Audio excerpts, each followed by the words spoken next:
నమస్తే, welcome to Liya news. ఇప్పటికే AP liquor scam లో ఆరోపణలు ఎదుర్కొని జైల్లో ఉన్నటువంటి చెవిరెడ్డి భాస్కర్ రెడ్డి పైన మళ్ళీ ఇంకొక స్కామ్ ఆయన పైన వెలుగులోకి వచ్చింది. అదేంటి అంటే చెవిరెడ్డి భాస్కర్ రెడ్డి జగన్మోహన్ రెడ్డి హయాంలో తుడా చైర్మన్ గా పనిచేశారు. ఆ టైంలో ఆయన 100 కోట్ల నిధులను పక్కదోవ పట్టించారని, ఆయన సొంత ప్రయోజనాల కోసం తుడా నిధులను వాడుకున్నారు అని చెప్పి విజిలెన్స్ అధికారులు అయితే బయట పెట్టడం జరిగింది. మరి దీంట్లో చెవిరెడ్డి మోహిత్ రెడ్డి కూడా తుడా చైర్మన్ గా పనిచేశారు కాబట్టి మరి ఆయన పైన కూడా కేసు నమోదు చేసే అవకాశం ఉందా? అలాగే లిక్కర్ స్కామ్ లో కూడా చెవిరెడ్డి మోహిత్ రెడ్డి ఆరోపణలు ఎదుర్కొన్నారు. మరి ఈ కేసులో అయినా ఆయన అరెస్ట్ చేయబోతారా? మరి ఇది ఏ విధంగా ముందుకెళ్ళబోతుంది అన్న విషయాన్ని తెలుసుకుందాం. మనతో పాటు ఉన్నారు ప్రముఖ ఆర్థిక, రాజకీయ, సామాజిక విశ్లేషకులు రాజేష్ అప్పసాని గారు. నమస్కారం సార్. నమస్కారం సార్. జగన్మోహన్ రెడ్డి గారి హయాంలో తుడా నిధులను పక్కదోవ పట్టించారని చెప్పి గత 5 నెలలుగా విజిలెన్స్ అధికారులు ఎంక్వైరీ చేస్తున్నారు. 100 కోట్ల నిధులు పక్కదారి పట్టాయి అని చెప్పి ఇప్పుడు ఒక ధృవీకరణ చేయడం అయితే జరిగింది. ఏంటి మరి ఇప్పుడు ఆల్రెడీ ఆయన జైల్లోనే ఉన్నారు. మరి చెవిరెడ్డి మోహిత్ రెడ్డిని కూడా మరి స్కామ్ లో అరెస్ట్ చేసే అవకాశం ఉందంటారా? బహుశా నేను అనుకోవటం, నేను బాగా యంగ్స్టర్గా ఉన్నప్పుడు, స్కూల్ ఏజ్లో ఉన్నప్పుడు ఒక సినిమా చూసాను. నాకు ఎగ్జాక్ట్గా సినిమా పేరు అయితే గుర్తులేదు, కానీ మోహన్ బాబు విలన్ ఆ సినిమాలో. దాంట్లో పదే పదే ఒక డైలాగ్ వాడుతుంటాడు మోహన్ బాబు, ఊరు మనదే తోసే రుద్రయ్య అని చెప్పని. నాకంటే ఎగ్జాక్ట్గా సినిమా పేరు గుర్తు రావట్లేదు, అది మోహన్ బాబు డైలాగ్ అని నాకు గుర్తు ఇప్పటికీ కూడా.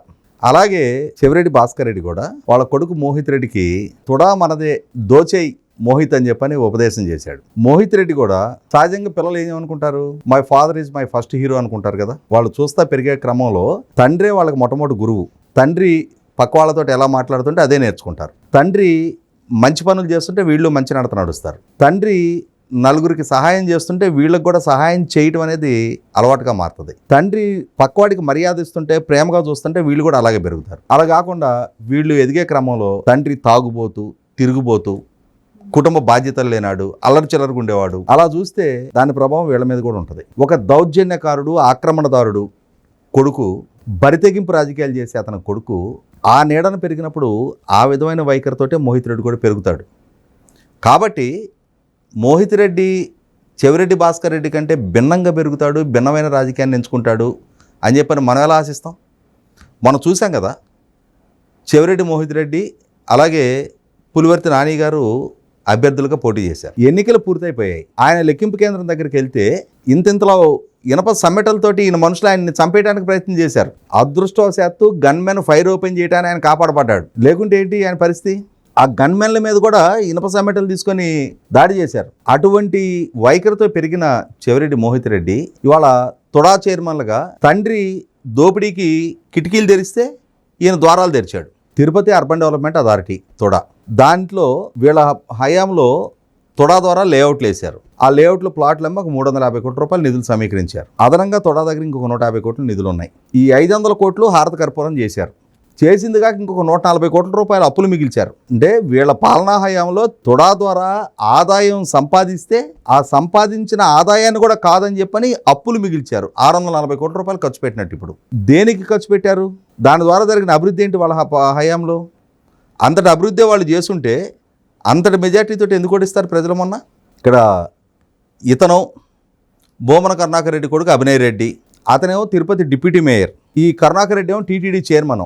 ఆయన తిరుమల తిరుపతి దేవస్థాన బడ్జెట్లో నుంచి కొడుక్కి ఎన్నికల ఖర్చుకు ఉపయోగపడాలి అని చెప్పని 1200 కోట్ల రూపాయలు ఇంజనీరింగ్ పనులు కట్టబెట్టాడు. వాటిలో 100 కోట్ల రూపాయల కమిషన్లు ఆయన దండుకున్నాడు. ఈయనేమో తుడాని అడ్డం పెట్టుకొని ఇద్దరు పక్కపక్క లంబూ జంబుకు మళ్ళీ ఒకళ్ళు తిరుపతి, ఒకళ్ళు చంద్రగిరి శాసనసభ్యులుగా ఉండి, ఒకళ్ళేమో ఆ శాసనసభ్యులకు తోడుగా ఒక ఆయన టీటీడీ చైర్మన్, ఒక ఆయన తుడా చైర్మన్. దీన్ని అడ్డం పెట్టుకొని ఒక ఆయనేమో కొడుకు తిరుపతిలో మొన్న ఎమ్మెల్యే క్యాండిడేటు, ఈయనేమో చంద్రగిరిలో మొన్న ఈయన కొడుకు ఎమ్మెల్యే క్యాండిడేటు. వాళ్ళకి రాజకీయంగా ఈ ప్రభుత్వ నిధుల్ని ఈ రకంగా మంచిళ్ళ ప్రాయంగా ఖర్చు పెట్టి ఇంకా కూడా ఒక అడుగు ముందుకేసి తుడా ద్వారా అభివృద్ధి చేసిన ఆస్తుల్ని ఇతని సొంత గ్రామం తుమ్మలగుంటకి మళ్లించుకున్నాడు అనంట, పంచాయతీ పరిధికి. అంటే తుడాకి సంబంధించిన ఆస్తుల్ని గ్రామ పంచాయతీకి దాఖలు చేశారు అని చెప్పని. మనం సహజంగా ఏం చూస్తుంటాం, నగరం చుట్టూ ఉన్న పంచాయతీలు మొత్తాన్ని కూడా నగర పరిధిలోకి తీసుకొచ్చి గ్రేటర్ హైదరాబాద్ అంటారు.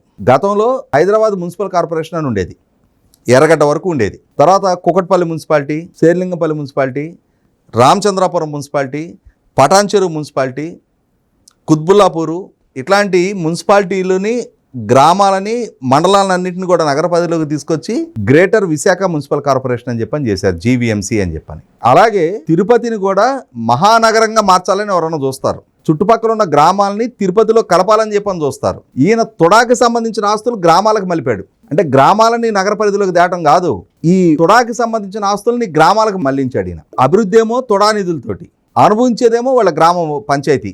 ఇక్కడ ఒక అంశం కూడా, అంటే అది కొంచెం విచారం జరిగి ధృవీకరణ జరగాల్సి ఉంది, కానీ ఒక ఆరోపణ అయితే చాలా రోజుల నుంచి సర్క్యులేట్ అవుతూ ఉంది. ఈ సందర్భంగా నేను టీటీడీ విజిలెన్స్కి, టీటీడీ పాలక మండలి దృష్టి కూడా తీసుకొస్తున్నా. తిరుమల తిరుపతి దేవస్థానం టీటీడీ, ఈయన తుమ్మలగుంటలో ఒక వెంకటేశ్వర స్వామి గుడి కట్టాడు, దానికి కూడా టీటీడీ అనే వస్తుంది, తుమ్మలగుంట తిరుపతి దేవస్థానం అని చెప్పని.